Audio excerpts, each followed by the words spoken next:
What's up, everyone? Back for another beer review, and today is day 7 of all Imperial Beer Theme Month here on the channel. And the beer I'm reviewing today, once again, comes from the Weyerbacher Brewing Company, and they are out of Easton, Pennsylvania, and this is their Sunday Morning Stout, the 2024 release. So this is a stout aged in bourbon barrels with coffee. It comes in 11.8% alcohol by volume, 46 IBUs at the time of review. This bottle is just under 7 weeks old. I'm super stoked, absolutely stoked that I get the chance to not only review this one, but revisit it for the first time in many, many years. So if you've been following the channel for a while, you know back in late summer into fall of last year, I reviewed a lot of Weyerbacher beers. I think there were 4 in total. And that's because for the first time in many years, Weyerbacher got distribution here in the Western New York area, more specifically Buffalo, New York. Now, I'm a longtime Weyerbacher fan going back to the early to mid 2010s. Somewhere around like 2019, 2020, distro here in Buffalo dried up. I did not see their beers on the shelves for a good 3 or 4 years. And then they finally came back. Now they've, I think, went bankrupt numerous times, and I'm just happy to see them back on their feet. The 4 beers I reviewed last year, all of them were good to varying degrees. Some of them absolutely outstanding. A lot of them were even better than I remember. So when I saw that they were going to release not only Sunday Morning Stout, but their Insanity, which is their barrel-aged English barley wine, Blithering Idiot, which I reviewed last year. It's that aged in bourbon barrels.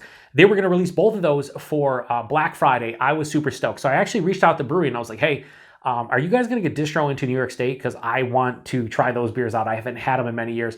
And they said that this was going to see pretty much full-on distro, and Insanity was going to be limited. However, both beers showed up here in the Western New York area. And for me, they showed up at my favorite local bottle shop of choice, Brewed & Bottled in Lewiston, New York. I picked up the new hat from a Brewed & Bottled. Chris, the owner there, fantastic. He loves old school beers. So he got his hands on this and Insanity. I picked up a bottle of each because he saved them for me. So huge thanks to Chris for these beers, for saving them so I could get a chance to try them. Now, this beer specifically, I have not had this beer since like 2017. I had the 2015 and 2016 vintage.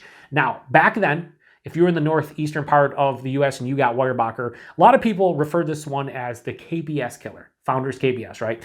They thought it was better than Founders KBS. And back then, it was cheaper than KBS. Typically, when KBS would show up here in Buffalo, it was like, $22 to $24 a 4-pack. This was more in like that $18 to $20 realm. Despite the fact that I don't find them all that like super similar. I mean, KBS has chocolate. This does not. This just has coffee. I always thought this was just as good as KBS, and it was a little bit cheaper, more readily available. Back in the mid-2010s, you were waiting in line for a KBS. It wasn't just like sitting on the shelf. It wasn't year-round like it is now. So I'm curious to see how this one lives up to my memory of it, but if it's just as good as I remember it in general, because, like I said, a lot of their beers I had late last year were better than the prior versions of them I had. They just were. So I'm through the roof. And I can't wait to get in the Insanity. So I had to review this one. I had to grab it. I had to pick it up. And yeah, I'm looking forward to it. So yeah, this is, I'm sorry, like as you can tell, I'm pretty pumped up. And we're going to pour it into the Voodoo Brewing Company glass because shout out to Pennsylvania. Here we go. Oh my God. All right, that looks very rich, thick, decadent. I mean, it's more of a dark brown, but it's like, honestly, it looks thicker than like this year's Bourbon County Stout. I just took a little cheat, and the coffee is ridiculous. Anyway, let's look at it in the glass. Yeah, that's dark. Hold up the glass, pitch black. It's pitch black. So pouring out is more like a very, very dark brown. In the glass is pitch black. There are no, like I hold up the light, there's no like ruby red, or I like to say like root beer or cola colors, none of that. Dr. Pepper, none of that. A finger of an infinitely creamy dark brown, almost mocha colored head. Like I said, very tightly compact bubble, looks super creamy. This just looks exactly how I would hope this beer looks, almost 12%. It's basically a bourbon barrel-aged Imperial Stout with coffee. It plays the role. It looks absolutely fantastic. There are some alcohol legs, not sheets, just legs, kind of hanging on. Anyway, let's get a nose. Wow, that coffee is just incredibly intense. Be honest with you, it has a little bit of that green pepper tinge, which is weird because this is just under 7 weeks old. A lot of times when I get green pepper in a coffee a beer of any sort, specifically a stout, though, we'll say, usually green pepper indicates to me that it's older. It's older coffee. It's faded. This is not. This is not even 2 months old.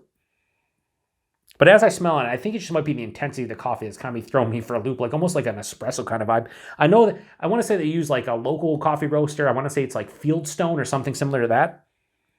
Underneath that fudgy, almost brownie batter. It's making my mouth water. It's fudgy chocolate. It's dark chocolate, brownie batter, the whole nine. There's a nice bourbon presence here that is kind of like vanilla with a little bit of like caramel and just sweet kind of confectionery kind of vibes. A little bit of roasted malt. Maybe a touch of like a caramel. It smells awesome. And now, like I said, talk about that green pepper. Yeah, it's not green pepper anymore. I think maybe it was just such an intense coffee that my kind of palate needed to acclimate it, at least in the aroma to the coffee, because now it's just kind of mixing in with everything and giving me like mocha bourbon barrel aged Imperial Stout vibes. Smells fucking dynamite. Let's get into it. Cheers, everyone.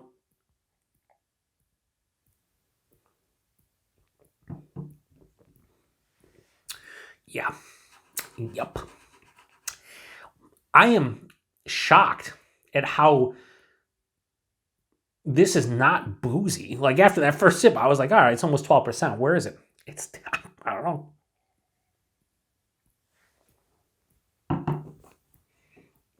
Mine, this is big. This is like full body. Kind of coats the palate, but it's not like syrupy or like thick or like you're chewing it. But it's approaching that level. It doesn't quite get there. It's full body coat. Like it kind of just, again, when you take that sip, it just kind of coats the tongue and coats the palate. So you know it's a bigger beer. So body's fantastic. The mouthfeel, this is mild to moderately carbonated. I'd say probably right in the middle. If anything, I'd say it's more approaching mild. There's a decent carbonation here, but it's softer than I anticipated. There is a smoothness, a little bit of creaminess. Body's better than the mouthfeel, but the mouthfeel ain't too shabby.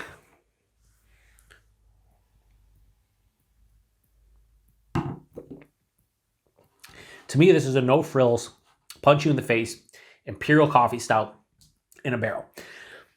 I'm not getting an immense like flavor explosion or like complexity, but what's here is dialed in to perfection. Should I say perfect? Yeah, maybe to perfection. I'm drinking the rest of this, so I'm pouring it in. Just make sure I get all the goodness as I spill fucking beer on my table like I always do. Joe, you know what you're doing? You don't, most of the time. You just have no idea. All right, let me go back in here with all of it poured in. Right up front, one thing I was getting, or wasn't getting in the nose, just very slight, was roasted malt, but that's the first thing that hits me is that roasted malt transitions into a, like, I won't say dark roasted, but it's like between like a medium and dark roasted coffee. It has an intensity there, but it's not quite dark roasted, but it's definitely roasted malt and roasted coffee. Then I get some chocolate. It's a dark chocolate. It's a little bit of like a fudgy kind of brownie batter essence, but it's definitely dark chocolate. You could say there's hints of like a baker's chocolate or like a cocoa powder or cacao bar, like I always like say 40, 50, 60, 70, or 80%. This is more like a 40, 50% realm. So it gives me mocha vibes as well, like right at the forefront. It's all of that. No real dark fruit to speak of, if anything, like a little bit of like a cherry. Accentuated by like caramel toffee and like caramelized sugars, but this is really focused on the roasted malt, the chocolate, and the coffee. Passes through the palate. That carries on. The mocha starts to really ramp up because it's intertwining all those tasting notes. Then on the finish, like the second half of the palate is bourbon, and it's like, again, if you had like if you ever had like bourbon or barrel aged coffee beans, it's kind of like that. Or if you had like a chocolate covered espresso bean that was also like dipped in bourbon, that's kind of what the finish is, because the bourbon hits, it's peppery, it's more of that caramelized like caramel, toffee, a little bit of brown sugar, but then the oak hits, a little bit of vanilla, and it all kind of intertwines. It becomes very cohesive on the palate. Finishes very dry. This is firmly dry. I wouldn't say bone dry, but firmly dry. A mild to moderate bitterness, approaching moderate. The coffee, I think, from front to back has that kind of bittering sensation. Maybe even like what I'm thinking, like a bittering cacao bar has as well. excuse me, very warm and going down. It's boozy on the palate, as in, I know this is a barrel-aged Imperial Stout of some sort, and definitely coffee for sure. I think I would do it as blind. I would definitely pick up on the coffee, and I would have said that the coffee's faded based on the nose, but in the taste, it's not. But it's very warm and going down. It's a sipper, even though I'm taking this down incredibly quickly because I'm trying to figure out what I'm tasting, but it's also just delicious. And like I said at the forefront of this review at the beginning, is that it's not overly complex. Like, there's some complexity here, but it's not overly complex. It's just deliciousness.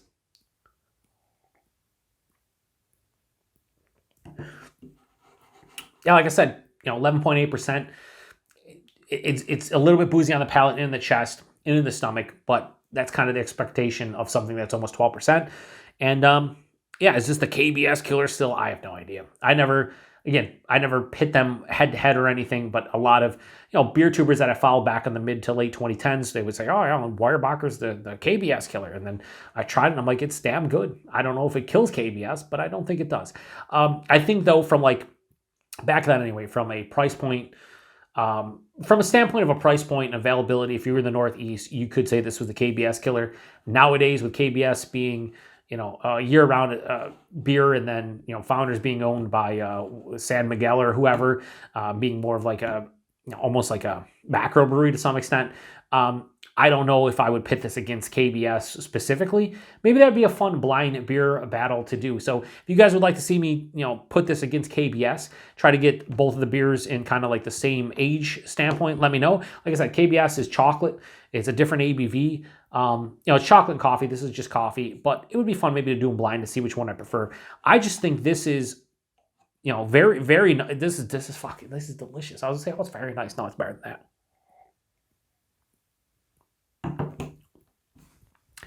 Yeah, I'm surprised, but I'm not with Weyerbacher. Like, I was surprised maybe 4 or 5 months ago when I was trying out the Weyerbacher stuff and being like, wow, this is better than I remember. Because a lot of this stuff this is just as good as I remember it. So I'm glad that Weyerbacher's back in full force. I cannot wait to revisit the Insanity.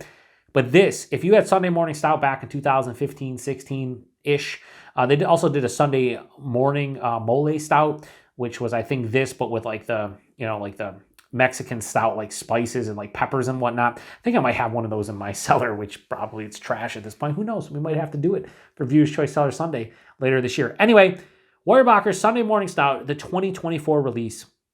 I'm going to give this a high 4.5. I go 4.55. This is awesome. Like, I expected it to be pretty damn delicious, and it is. No questions asked. This is just fantastic stuff. Seek it out. If you've never had this before and you're new to Weyerbacher and you have no idea that this beer was released, 9-10 years ago, check this one out. I think you'd be very happy with it if you like, Imperial Stouts with coffee aged in barrels, and specifically bourbon barrels. Something simplistic like this warming, or this label is very warming to me. Like, it's just like I see it and I'm like, it just reminds me of 9-10 years ago drinking craft, and just take me back to the simplistic days of craft beer. Now, I love craft beer nowadays, but it's something about like the mid 2010s for me that I reminisce about. Anyway, price point availability, I paid $5.50 for that bottle, a brewed bottle. I don't know what 4-packs are. Chris doesn't really sell 4-packs at his store. But if this was $20 to $22 a 4-pack nowadays, I think that's fine. It's almost 12%. It's bourbon barrel aged. There's coffee in here. $5 to $6 a bottle all day, every day. For something that I gave a 4.55 to, yeah. And then availability, it's Weyerbacher. Who the fuck knows anymore? I wish I did. They might have a beer finder on their website. I have no idea. I really haven't checked out their website too much. But I do know here in Western New York, we do get their stuff. This showed up, Insanity, a lot of their regular offerings. So if you're in the Buffalo area, in the Rochester area, you can definitely get your hands on Weyerbacher stuff. And if you get Weyerbacher beer in general in the Northeast, look for this one. Like I said, they released this one at the brewery for Black Friday along with Insanity. And I think they had, what the hell's the name of their... I think it's their barrel-aged Merry Monks. I forget what it's called. But I think they released that like around the holidays as well. I haven't seen that one. I think that was only brewery only. Pretty sure. But anyway, yeah, I mean, it's a longer review like all my reviews. But this is where I'll leave you. if you've had this one before, whether it's back in the day, whether it's nowadays, what do you think about it? Do you think it's just as good as you remember it? I think this is just as good as I remember it. To be fair, it's not easy to remember stuff from 8, 9, 10 years ago. I just remember this one being very delicious as far as an Imperial Coffee Stout goes, aged in bourbon barrels, and it's still that. Outside of the nose being a little bit funky with that green pepper, like aged coffee in beer, that did not carry over the taste, thankfully. There's really no oxidation notes, nothing of that, of that nature. So I'm going to go drink the rest of this. I'll tell you what, though. Through 1 week of this all Imperial Beer Theme Month, I can definitely feel like each day I'm reviewing an Imperial beer, and every day after I'm done, I'm definitely buzzed. And that's not the case usually when I do my regular reviews, but I am buzzed. Like by the end of the review, like I probably drank about half of this beer. I'm feeling it already. Pit of my stomach has the booziness in there. I'm starting to slur my words. Like I'm a lightweight nowadays, and that's unfortunate, but it also helps me keep that 1 beer a day, sometimes 2 if it's lower ABV stuff, in check, because I think I would just go ham, and that would not be good for my health. So anyway, I'm shutting this one down. Check back tomorrow for another all Imperial Beer Theme Month review. And I'm really enjoying this one, especially since I've grabbed a couple out of my cellar, stuff that people sent to me. I'm trying to get through all the beer mills sent to me by Wes, Curtis, and Rick, along with stuff I have on hand that I bought in recent memory. So we'll see how much stuff I get through. Whatever I have left over, I'll review in February. But I'm looking forward to it. And once I get Viewer's Choice Cellar Sunday off the ground, I do have a bottle or 2 of this from 2015, 2016, and I do have the Sunday Morning Mole Stout as well. I have probably like 3 or 4 bottles of all of them combined, so I can't wait to see how those age. Probably not well, but I can, like the coffee in this. If I was getting green pepper in the nose fresh, imagine a bottle that's like 8, 9, 10 years old. I guess we'll see. Anyway, appreciate it. If you've had this one before, like I said, prior vintage, this year's release, post the comment section. Let me know what you thought about it. If you've never had this one before, you're not in the Northeast, you don't get Weyerbacher, what's your favorite bourbon barrel aged Imperial Coffee Stout? Love to hear from you. To the next one. Cheers. Did I say this wasn't overly sweet? I did, right? Pretty good balance. This is not a... It's rich, it's decadent, but it's not one of those beers where it's like you would consider it to be a pastry beer or anything like that. It's very easy to drink, scary easy, and I'm probably going to finish the rest of this in like 10, 15 minutes because it's just so easy to take down. So keep that in mind. This is a scary drinkable, huge Imperial Coffee Stout or aged in bourbon barrels, and I like it, but I don't, if you catch my drift. Cheers.